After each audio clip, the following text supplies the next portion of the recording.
Wednesday night we had a healing circle, and Melissa Crane was here, and we did the chakra clearing technique, and we drew cards. And I happen to have a deck with me. Melissa brought her own, but my deck is Sacred Geometry. Y'all know I love geometry. And I drew this card, Above the Storm. Oh, wow. And it's just such a beautiful card. And so that kind of inspired me as I started looking for a lesson. And I say, you know, today's about rising up, but rising up and above the storm. But let's look at this card. In this card, you see the whirling tornado below, and above, the crystal like light above. And the hands are in a figure 8 shape. And in mathematics, we call that a Mobius strip.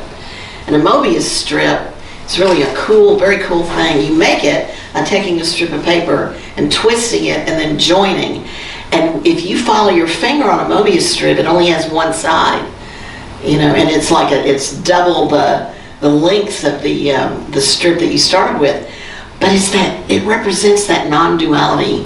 It represents that oneness.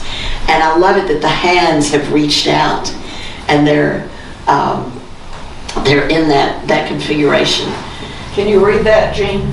Yes. Yes. This is a card of dynamic action and fresh starts. See, that's Easter. A funnel cloud spins and bolts of lightning flash in dark swirling clouds.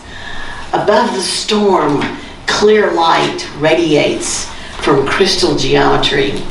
A figure 8 or Mobius strip composed of hands weaves around the scene, uniting turbulence and radiance. And we've talked about those polarities: turbulence, peace, turbulence, radiance. And the Mobius strip is that single-sided non-duality, linking darkness with clarity. It's a beautiful symbol. And when you're above the storm, you ask, can we consciously be the witness? Now, I don't know about you in this tornado, but I had to drive around. I had to just see for myself. I didn't try to overdo that because, you know, there were so many looky-loos out, but you know, there was a 34-mile path of that storm, and I had to feel it some way because it didn't touch my house, but it has affected Beverly, Grayson, and Judy Robinson that I know of in our neighborhood, and Laura Lynn. That's right. Was it the roof or how bad is your damage? It's hard to describe right now. I'm sorry. The neighborhood's just devastated. Yeah, my neighbor's roof is in my backyard, and wow, my house is fine. Wow. All her trees are down. The trees were the amazing thing, weren't they? And they missed you know, she's got a granny cottage and a carport, and she just got minor damage. It's really pretty amazing when you look around. Right. Especially the bottom of K-Mac Village. Came down that ridge. Oh, yes. It's really bad. She's on the opposite slope. You know, it clear cut some of that area, it was just absolutely amazing.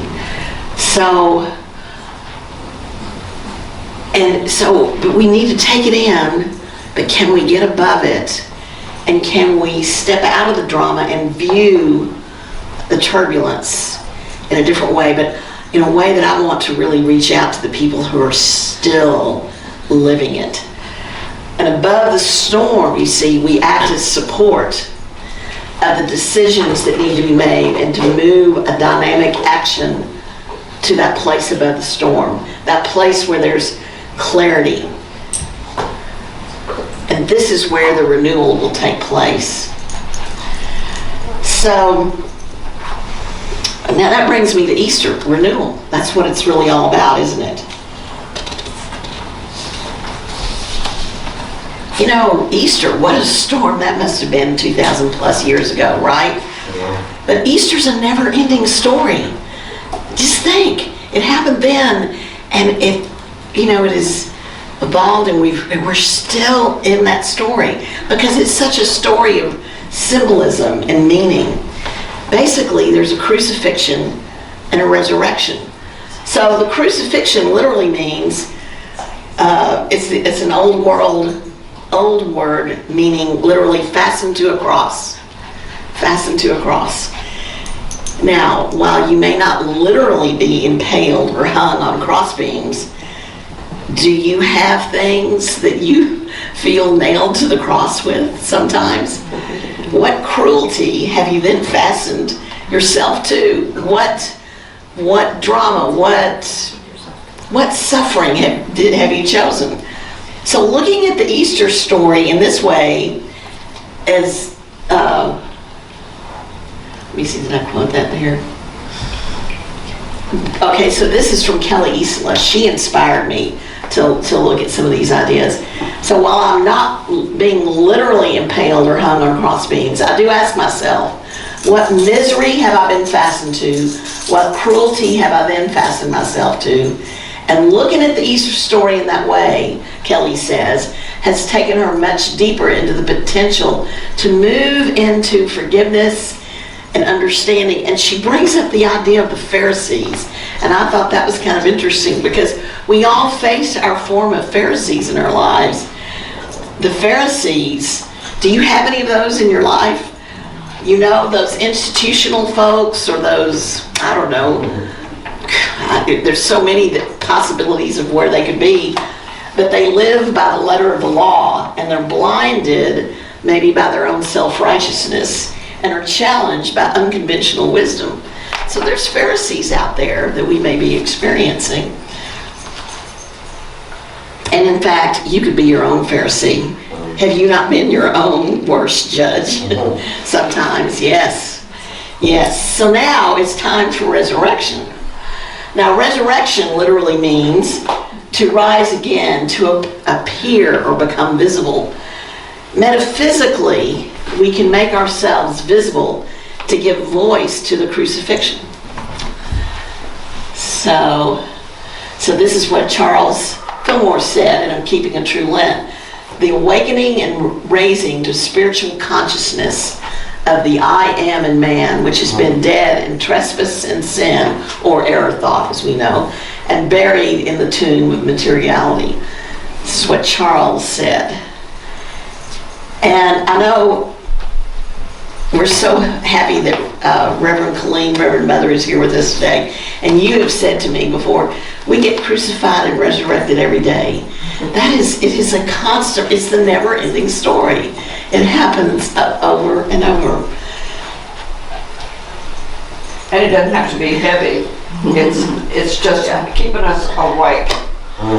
This is true. It doesn't have to be the drama of a tornado. It could be many things. It could be even the transition of leaving your home to go to work, leaving one village to go to another. So that is really true. So again, this is not a one-time event, as we were saying. It happens every day. Please do. It didn't happen to me, but it happened to Chuck last night. He was out with the boys at the club, and this lady and her husband were there. And she's a retired colonel, and someone had, a lady beloved to the group had died, but no one in the group knew it. And she passed that word around. And so they were all sitting there, and all of a sudden she got up, walked over, and started shaking her finger in Chuck's face and blasting him about how he wasn't doing his part. They weren't uploading this in. Respect the veterans. Oh, and that he didn't respect the veterans. And I don't know anybody that respects the veterans any more than he does. This is true. But she was just screaming at him, just carrying on, and he was looking at her, and the two officers who were sitting there with him were just dumbfounded to listen to her do this. And Chuck stands in his own essence, and he just spoke to her firmly and said, "What? Don't chastise me. Yeah, You don't know me, you don't know my thoughts. yeah. And I think the best thing for you to do is to leave And by that time, her husband had gotten up, and left. and he'd gone to the door and left. He said, I'm I not mean, there are jobs that everybody has, you know, to maintain that organization. So it wasn't his to do that, but she took it on herself to try to set them straight. Yeah. But I mean, he didn't actually do anything to incur that, but it happened. That's how crucifixions and resurrections happen. Well, I would say that was a Pharisee myself. That you experienced. But notice you responded. You responded. You didn't attack. You didn't get at that level. You responded, and you knew your truth. That's right. That's right. That's if we can get above it, we can go, all right, this is really not about me. I know. So, yeah, that's a good story, Colleen. Thank you. I like that. I'll get to these pictures in a minute, but Kelly adds an important point. She said Easter's not a solitary journey. And that's another thing. It's not my crucifixion, my resurrection, because, we really don't live a solitary life. We live in relationship. And I need you. I live with you. We belong to each other. And we don't become fastened to something painful or miserable all by ourselves. And we need our friends, our beloveds, our families to move fully into the resurrection part of this never-ending story. I live in relationship. Well, that brings me to these two characters. Now, I had heard of Simon, the one that carried the cross. But do you know who this is? Can you name that person? She wiped Jesus' face with a cloth, and her name was Veronica. I did not know this. I didn't either. I didn't know about It must and when Kelly wrote about it, and then when I Googled it, oh yeah, that's the picture I got. And you see she's gently wiping the Christ's face. And Veronica stepped out of the crowd and wiped Jesus' face. Jesus is carrying the cross. He's falling. He's in pain. He's suffering. And she steps out and simply wipes his face of the sweat. And of course, Simon helped carry the cross as well. But just like Jesus, we are each unique expressions of the divine. We all are. And guess what? We're all Veronicas too. So it sort of goes both ways. There are times when we need the hand, and then there are times when we reach out. So I thought that was a new piece of Easter for me. And so who in your life is in the middle of an Easter journey? Are you being Veronica for someone? And how are you wiping their face?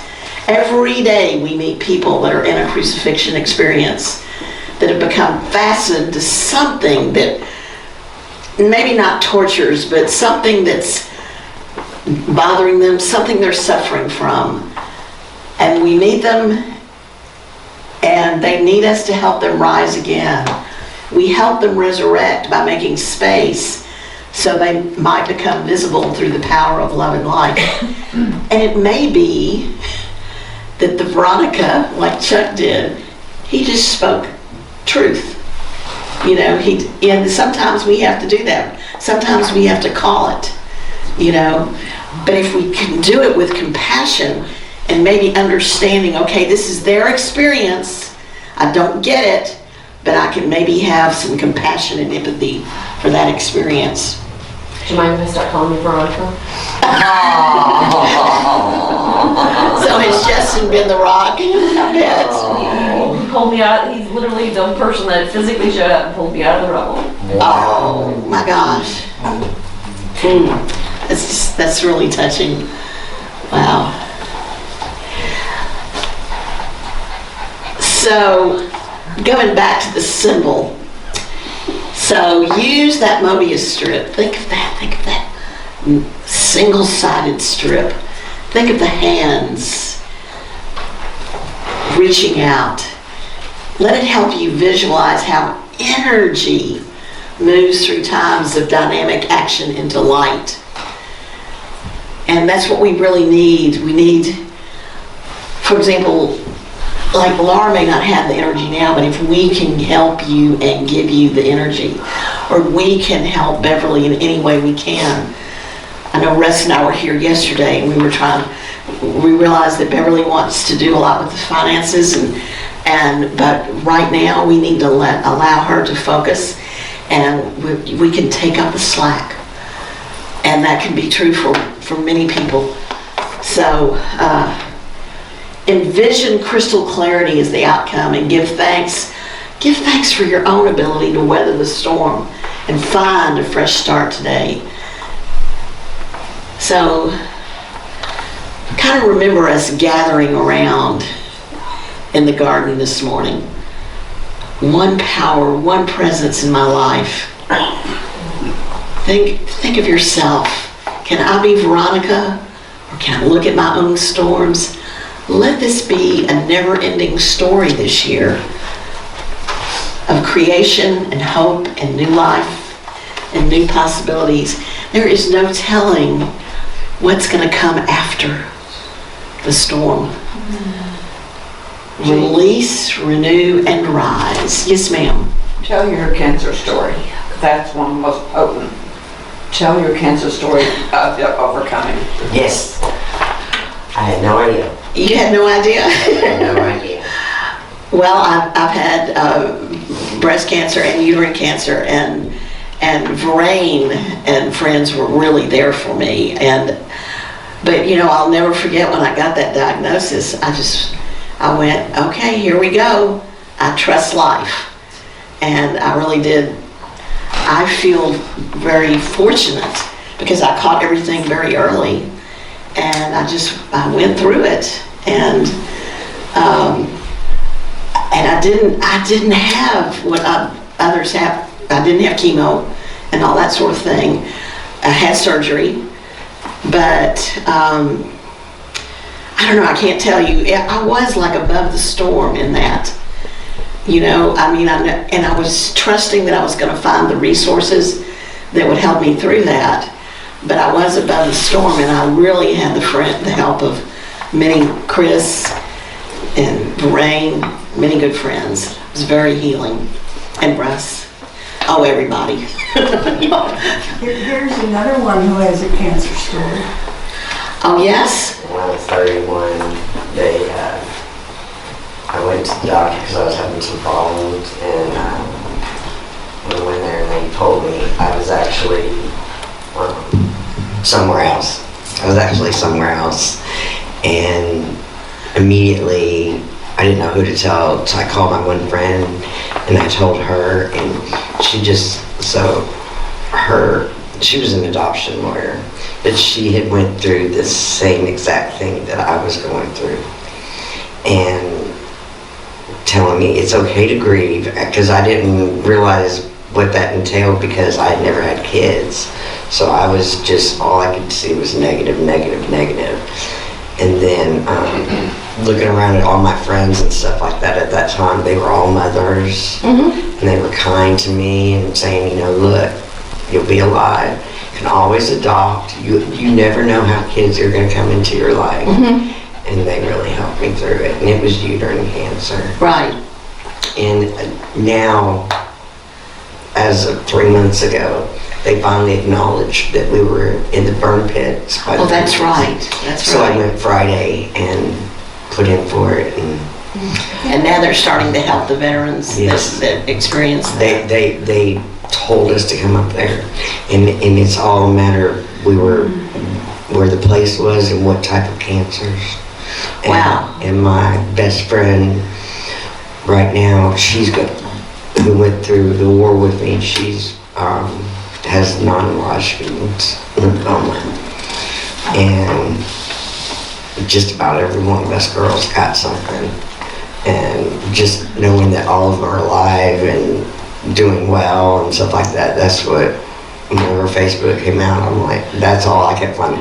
My Wow. friends, I wondered about my friend, and then how I've had to go through these things, but it hasn't been alone. And not only do I have That's the right, it's physical not people, alone. I have the girl that had my It's not back with the solitary. M16 on my side now again. Uh-huh. So, and she helped me with claims and stuff like that, and helped me during the pandemic get my utilities paid and everything. It was really nice. Wow, Pam, you are a story of well, we're all stories of transformation, but I know many things that you've come on the other side of, and we probably can all look back at our lives and find those moments. It's pretty neat. So at this point, I'm going to ask Russ. Russ said that he would lead the meditation.